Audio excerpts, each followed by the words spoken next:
তোমরা যখন নামাজ পড়বা, নামাজের আগে যখন তোমরা ওযু করবা, ওযু করার পরে যদি একটা দোয়া তোমরা পড়তে পারো, আল্লাহ পাক রব্বুল আলামিন তোমাদের জন্য আল্লাহ পাক রব্বুল আলামিনের জান্নাতের 8টা দরওয়াজা আমার আল্লাহ ওপেন করে দিবেন। ও আমার প্রিয় বন্ধুগণ, কি এমন দোয়া যে দোয়াটা পড়লে আল্লাহ পাক রব্বুল আলামিন আমার আপনার জন্য জান্নাতের 8টা দরওয়াজা খুলে দিবেন।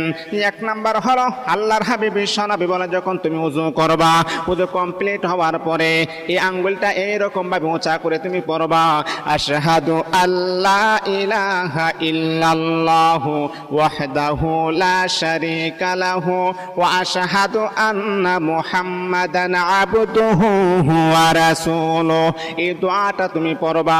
নবী বলেন এই দোয়াটা পড়লে আল্লাহ পাক রব্বুল আলামিন তোমার জন্য জান্নাতের 8টা দরওয়াজা আমার আল্লাহ ওপেন করে দিবে।